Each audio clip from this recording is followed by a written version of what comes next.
Hello friend, welcome to my channel pharmacy hints. तो आज हम बात करते हैं एंटीहिस्टामिनिक ड्रग के बारे में।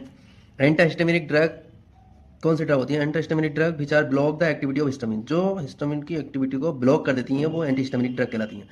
जो preventing the ability of histamine, histamine की प्रिवेंटिंग एबिलिटी को रोक देती हैं। These agent are histamine antagonist. ये हिस्टामिन एंटागोनिस्ट भी होते हैं। एंटाहिस्टामिन को दो पार्ट में डिवाइड किया गया है। सबसे पहला है H1 रिसेप्टर एंटागोनिस्ट और H1 ब्लॉकर।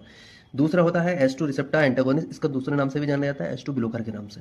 तो H1 एंटागोनिस्ट और H1 ब्लॉकर मतलब एंटीहिस्टामिन H1 एंटागोनिस्ट के बारे में बात करते हैं। H1 एंटीहिस्टामिन जो होता है refer to compound that inhibit the activity of H1 receptor. जो H1 रिसेप्टर की एक्टिविटी को रोक देता है वो H1 एंटीहिस्टामिन हो गया।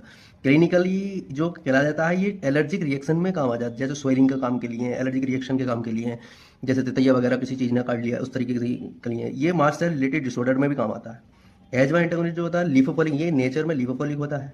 ये जो है ब्लड ब्रेन बैरियर को क्रॉस कर देता है। इसके एग्जाम्पल क्या होते हैं? ब्रोमोफेनिनामाइन आएगा, क्लोरोफेनिनामाइन आएगा, डेस्क्लोफेनिनामाइन होता है, डाइफेनहाइडामाइन होता है, प्रोमेथाजीन होता है, क्लिमेस्टिन होता है, सिप्रोहेप्टेडिन होता है, सिट्राजिन होता है, लिवोसिट्राजिन होता है, हाइड्रोक्सीजिन होते हैं। Thank you. अब बात करते हैं हम H2 रिसेप्टर एंटागोनिस्ट, जो एंटाहिस्टामिन का दूसरा पार्ट होता है। ये होता है हिस्टामिन H2 रिसेप्टर को एंटागोनिस्ट H2 ब्लॉकर के नाम से भी जाना जाता है। ये जो है which are treat to duodenal ulcer, जो है ड्यूडिनल अल्सर को ट्रीट करने के लिए और उसकी रिटर्न को रोकने के लिए इस्तेमाल किया जाता है। They are also treat gastric ulcer, ये गैस्ट्रिक अल्सर को भी ट्रीट करता है और सम कंडीशन में जोलिंगाइजेशन डिसीज को भी प्रिवेंट करता है। तो H2 एंटागोनिस्ट हाईली जो है हाइड्रोफिलिक होते हैं। उधर जो है लिपोफिलिक है, इधर जो है हाइड्रोफिलिक होता है। तो इसलिए जो so they can not cross blood, ये जो है ब्लड ब्रेन बैरियर को क्रॉस नहीं कर पाता है, इसीलिए ये जो है सेडिशन नहीं कर पाता है। H1 एंटाहिस्टामिन में होता है वो सेडिशन होता है, ब्लड ब्रेन बैरियर को क्रॉस कर देता है, सेडिशन आ जाती है। इधर ये क्रॉस नहीं कर पाता, तो जो है ये सेडिशन इफेक्ट प्रोड्यूस नहीं कर पाता। इसके एग्जाम्पल होते हैं सिमेटिडीन, फेमोटिडीन, डेनिटिडीन।